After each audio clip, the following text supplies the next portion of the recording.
बिस्मिल्लाहिर्रहमानिर्रहीम अस्सलामु अलैकुम वरहमतुल्लाहि वबरकातुहू। उम्मीद है दोस्तों सब खैर हाफिज़ से होंगे। आज मेरा CS304 का लेक्चर नंबर 21 है, जिसके अंदर हम यूनिरी ऑपरेटर के अंदर इंक्रीमेंट एंड डिक्रीमेंट ऑपरेटर्स को ओवरलोड करना सीखेंगे। इसके अलावा हम टाइप कास्टिंग के बारे में सीखेंगे, टाइप कास्टिंग क्या होती है।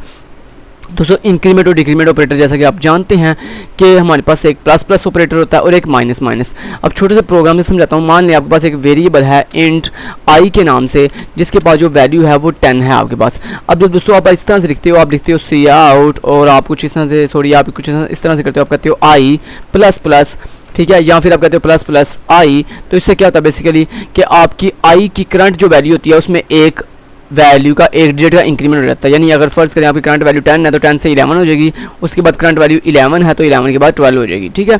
इस तरह अगर आप कहते हो आई माइनस माइनस या फिर आप कहते हो माइनस माइनस आई, तो इससे क्या होता है बेसिकली आपकी करंट वैल्यू में एक का डिक्रीमेंट हो जाता है। यानी 12 है वैल्यू करंट, यहाँ पे इस लाइन चलने से वैल्यू करंट वैल्यू आपकी 12 थी, सो आई की करंट वैल्यू 12 में से माइनस होगा एक तो 11 हो जाएगी, और उसके बाद जब ये लाइन चलेगी तो इस पर आपकी जो करंट वैल्यू है वो 10 हो जाएगी। ओके, अब यहाँ पे इसको करने के बाद मैं आपको यहाँ पे सी आउट भी करके दिखा देता हूँ इसको, ठीक है। और मैं यहाँ पे कहता हूँ जी आई इक्वल टू और उसके बाद आई की वैल्यू।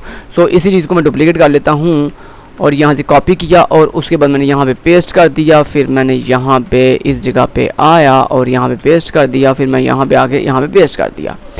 अब हर एक लाइन के बाद मैंने सी आउट कर दिया ताकि आपको जो मैंने वैल्यूज यहाँ पे लिखी है क्या वाकई यही प्रिंट होती हैं या नहीं। तो पहली वैल्यू मैंने लिखी है 11 12 11 10, तो देखते हैं क्या यही आंसर आते हैं।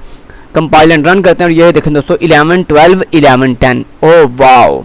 सो ये होता है दोस्तों इंक्रीमेंट एंड डिक्रीमेंट। अब जब अगर दोस्तों आपका इंक्रीमेंट ऑपरेटर बाद में लगा हो तो इसको हम कहते हैं पोस्ट फिक्स इंक्रीमेंट ऑपरेटर, और अगर पहले लगा हो तो इसको हम कहते हैं प्री फिक्स इंक्रीमेंट ऑपरेटर।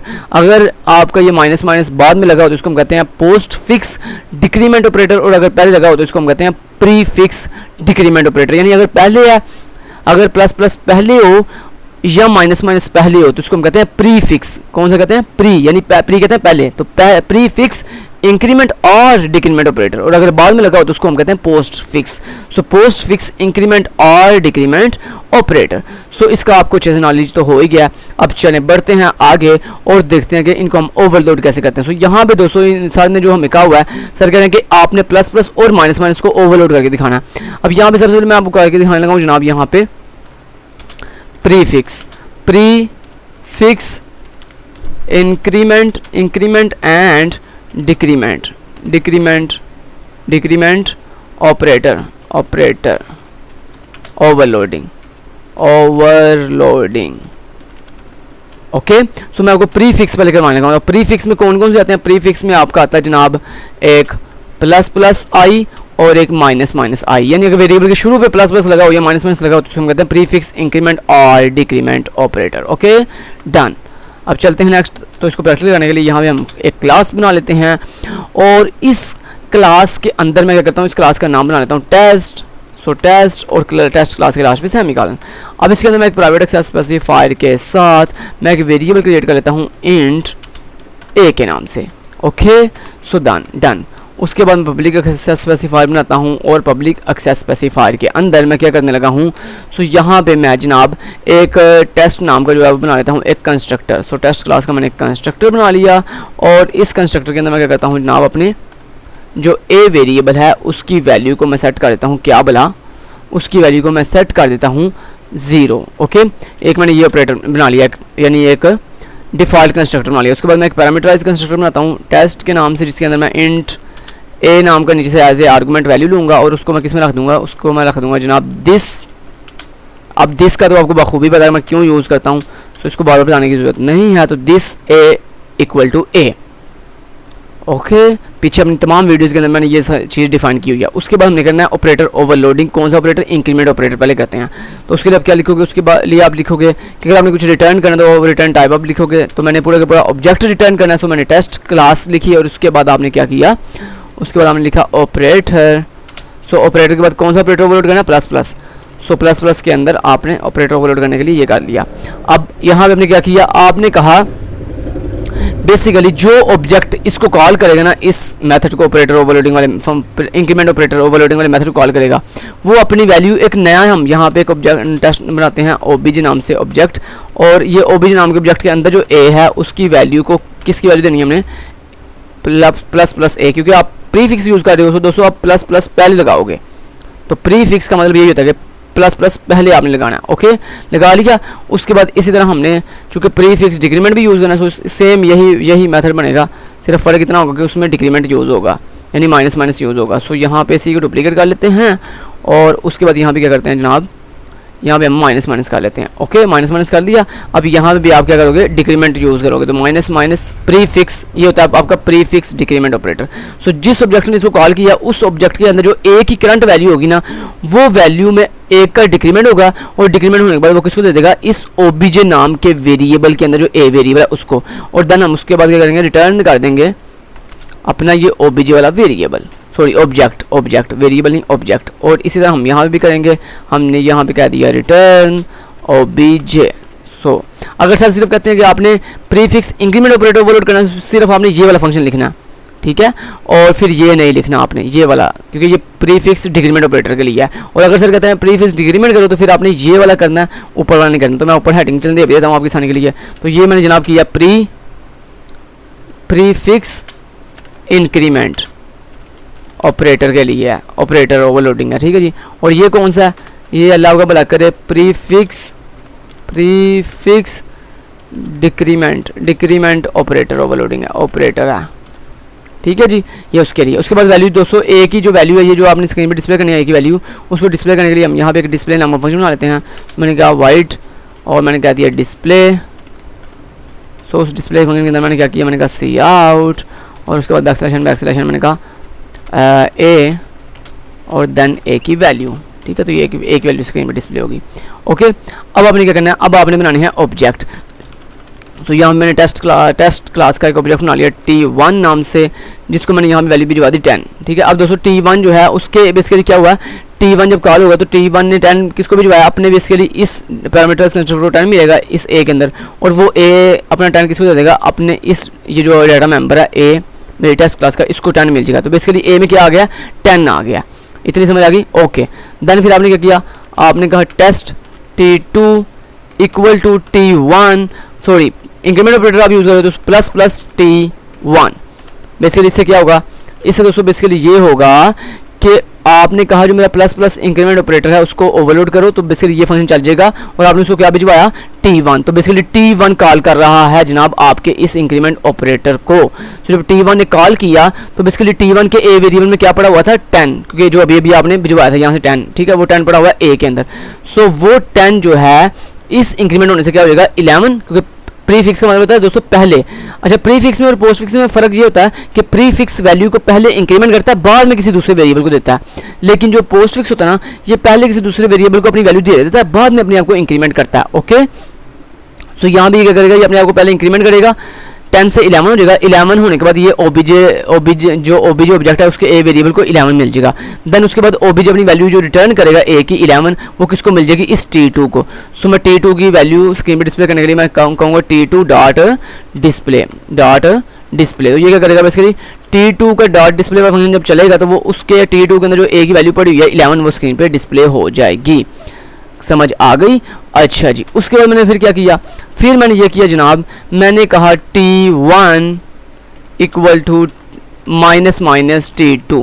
अब इसके क्या होगा, T2 के पास क्या है, करंट वैल्यू ए, T2 के ए वेरिएबल के पास करंट वैल्यू क्या है 11। वो 11 जब इस प्रीफिक्स वाले ऑपरेटर को कॉल करेगा तो वो उस 11 को क्या कर देगा, 10 कर देगा, माइनस माइनस करके 10 करने के बाद वो दे देगा इस ओबीजे वाले वेरिएबल ए को, ठीक है। तो 10 मिल गया ओबीजे के ए को। सो ओबीजे जो है अपने आप को जब रिटर्न करेगा तो बेसिकली उसके ए वेरिएबल की जो वैल्यू 10 है वो T1 को मिल जाएगी, और T1 के पास पहले भी 10 था, बाद में उसको 10 मिल गया। सो क्या हुआ बेसिकली कि यहाँ पे फिर आपने डिस्प्ले कर दिया T1 डॉट उसका डिस्प्ले वाला फंक्शन डिस्प्ले। ओके, अब आपको दिखाता हूँ कंपाइल करके। ये मैंने इसको कंपाइल एंड रन किया, और ये देखें दोस्तों, मैंने आपको कहा था ना T2 की वैल्यू 11 है, उसके ए वेरिएबल की वैल्यू 11 है, और T1 के वेरिएबल की वैल्यू 10 है। समझ आ गई। ओके, सो ये है दोस्तों आपका प्रीफिक्स इंक्रीमेंट और प्रीफिक्स डिक्रीमेंट ऑपरेटर ओवरलोडिंग। सो अब आपने क्या करना है, अब आपने यहाँ पे करनी है पोस्ट फिक्स वाली। क्या करनी है? पोस्ट फिक्स वाली। तो दोस्तों यही सेम कोड है, कोई फर्क नहीं आना। सिर्फ पोस्ट फिक्स में ये होता है कि आप यहाँ पे ये प्लस प्लस जो पहले लगा रहे हो ये आप ऑब्जेक्ट के बाद लगाते हो, ठीक है। इस तरह यहाँ पे भी ये जो आप माइनस माइनस पहले लगा रहे हो ये आप ऑब्जेक्ट के बाद लगाओगे, सिर्फ इतना फ़र्क है। और यहाँ पे अब आप क्या कर रहे हो, प्रीफिक्स की जगह पे पोस्ट फिक्स यूज़ कर रहे हो, पोस्ट फिक्स और यहाँ पे भी पोस्ट फिक्स। तो फ़र्क क्या आएगा? फ़र्क ये यहाँ पे प्लस प्लस ऐसे रहेगा, माइनस माइनस ऐसे रहेगा। सिर्फ फ़र्क इतना आएगा कि ये जो आपका प्लस प्लस ए के शुरू पे है ये प्लस प्लस यहाँ बाद में आ जाएगा, ओके। और इसी तरह पोस्ट फिक्स डिक्रीमेंट के अंदर भी ऐसे ही होगा, ये जो माइनस माइनस पहले है ये माइनस माइनस यहाँ पे बाद में आ जाएगा। और एक और दोस्तों डिफरेंस होता है प्री फिक्स में और पोस्ट फिक्स में, वो ये है कि जब आप पोस्ट फिक्स को जो प्री फिक्स था जो आपने इससे पहले किया, प्री फिक्स इंक्रीमेंट और प्री फिक्स डिक्रीमेंट, उसमें दोस्तों यहाँ पे हम एज ए पैरामीटर कुछ भी नहीं देते। लेकिन जब हम पोस्ट फिक्स करते हैं ना, तो पोस्ट फिक्स के अंदर यहाँ पे आप जब post fix increment operator overload करो या post fix decrement operator overload करो, तो यहाँ पे आपने इंट टाइप लिखनी होती है एज ए आर्गूमेंट। इंट क्यों लिखते हैं? इंट इसलिए लिखते हैं दोस्तों, मैं आपको बताता हूँ उसकी रीज़न ये है कि देखो यहाँ पे पहले ऑब्जेक्ट जाएगा, ऑब्जेक्ट के बाद ये प्लस प्लस का मतलब दोस्तों ये है कि वन इंटीजर वैल्यू, कौन सी वैल्यू? Integer one value. तो वो जो बेसिकली वन इंटीजर वैल्यू आप एज ए पैरामीटर बाद में भेज रहे हो ना, उस इंटीजर वैल्यू को एज ए पैरामीटर बाद में हासिल करने के लिए इसलिए हमने यहाँ पे इंट टाइप का यहाँ पे आर्गूमेंट रख लिया है, ठीक है जी। ये वजह यहाँ पे इंट रखने की। चलिए जी बढ़िया हो गया। अब मैं उसको कंपाइल करके दिखाता हूँ। अब आपको दोस्तों क्या मिला यहाँ पे? T1 के पास 10 है ना, तो बेसिकली क्या होगा, T1 ने यहाँ से 10 भिजवाया, जब वो 10 यहाँ पे आएगा तो आने के बाद एक पास आ गया 10, तो वो 10 जो है वो पहले इस ओबीजे को दे देगा, बाद में अपने आप को इंक्रीमेंट करके, जैसे कि मैंने आपको पहले बताया कि पोस्ट फिक्स के अंदर पहले वो अपनी वैल्यू दे देता है, बाद में अपने आप को इंक्रीमेंट करता है। सो दोस्तों यहाँ पे ओबीजे को क्या मिलेगा? 10 ही मिलेगा, जबकि ये जो ए है ये बाद में अपने आप को 11 कर लेगा। सो यहाँ पे T2 को मिलेगा अभी भी 10 ही। उसके बाद जब T2 को 10 मिलेगा तो T2 जब 10 भिजवाएगा तो सो जब वो 10 जाएगा ऊपर तो वो भी डिक्रीमेंट बाद में होगा, पहले वो ए को दे देगा। तो सो यहाँ पे इस ए को भी 10 ही मिलेगा, यानी दोनों T1 और T2 में 10 वैल्यू ही आएगी आपकी लॉजिक के मुताबिक। अगर कंपाइल करता हूँ मैं इसको, और यहाँ पे देखें दोस्तों मैंने आपको क्या कहा था, देखें ए की वैल्यू 10, बी की वैल्यू ए की वैल्यू भी 10 और ए की वैल्यू भी 10। सो T2 की वैल्यू के ए की वैल्यू भी 10 हो गई है और T1 के ए की वैल्यू भी 10 हो गई है। तो ये दोस्तों होता है आपका पोस्ट फिक्स इंक्रीमेंट और डिक्रीमेंट ऑपरेटर। सो मैंने आपको चारों करवा दी हैं, 4 टॉपिक थे, pre fix increment operator, post fix increment operator, pre fix decrement operator और पोस्ट फिक्स डिक्रीमेंट ऑपरेटर। तो मैंने आपको चारों कंसेप्ट सिखा दी हैं अल्हम्दुलिल्लाह। अब चलते हैं और नेक्स्ट हमारा लास्ट टॉपिक है इस चैप्टर का, वो है जी टाइप कास्टिंग। अब चलते हैं जल्दी जल्दी और टाइप कास्टिंग में चलते हैं। ये सारा जो सारे करवा रहे हैं ये सारा मैंने आपको करवा दिया है प्रैक्टिकली। ये आगे टाइप कन्वर्जन। अब दोस्तों टाइप कन्वर्जन का मतलब क्या होता है? टाइप कन्वर्जन का मतलब ये होता है कि जब आप एक डाटा टाइप की वैल्यू को किसी दूसरी डाटा में कन्वर्ट करते हो, तो उसके लिए मैंने ऑलरेडी एक पिक्चर आपके लिए रखी हुई है, ये पिक्चर ज़रा गौर से समझिएगा। अब दोस्तों आपको पता C++ के अंदर कुछ बिल्ट इन डाटा टाइप्स होती हैं जिसमें लॉन्ग डबल यूज़ होती है। जब आपने बहुत बड़ी जो है वो वैल्यू स्टोर करनी हो, बहुत बड़ी वैल्यू स्टोर करनी हो, तो उसके लिए हम लॉन्ग डबल का इस्तेमाल करते हैं। उसके बाद डबल, जब आपने लॉन्ग डबल से थोड़ी छोटी वैल्यू सेव करनी हो, फिर उसके बाद फ्लॉट, जब आपने डबल से भी छोटी वैल्यू करनी हो, यानी ये ऊपर सबसे हायर वैल्यू है, फिर उससे छोटी या फिर उससे छोटी वैल्यू इसमें सेव होगी, फिर उससे छोटी इसमें सेव होगी, फिर उससे छोटी इसमें, फिर उससे छोटी इसमें, फिर उससे छोटी इसमें। और अगर हम नीचे की तरफ से देखें तो नीचे की तरफ सबसे सबसे कम वैल्यू इसमें स्टोर होगी, फिर उससे बड़ी इसमें, फिर उससे बड़ी इसमें, फिर उससे बड़ी इसमें। यानी नीचे से ऊपर की तरफ, लोअर से हायर की तरफ हम जा रहे हैं और ऊपर से नीचे की तरफ हायर से हम लोअर की तरफ आ रहे हैं। अब यहाँ पे जो समझने वाली बात है ना MCQ के लिए ऐसे इंपॉर्टेंट, वो ये है जनाब कि जब आप लोअर से हायर की तरफ हायर से लोअर की तरफ जाते हो ना, यानी ऊपर से नीचे की तरफ आते हो, हायर से लोअर की तरफ, तो दोस्तों आपका डाटा जो आपने सेव किया था ना वेरिएबल में, वो लॉस हो जाता है। यानी जब आप हायर डाटा टाइप से किसी मान लो आप लॉन्ग डबल से डबल में कन्वर्जन करते हो, मतलब आप लॉन्ग डबल डाटा टाइप के अंदर जो वैल्यू आपने स्टोर की है उसको अगर आप एक ऐसे वेरिएबल में स्टोर करते हो जिसकी डाटा डबल है, तो दोस्तों आपको डाटा जो है वो लॉस हो जाएगा। क्यों लॉस होगा?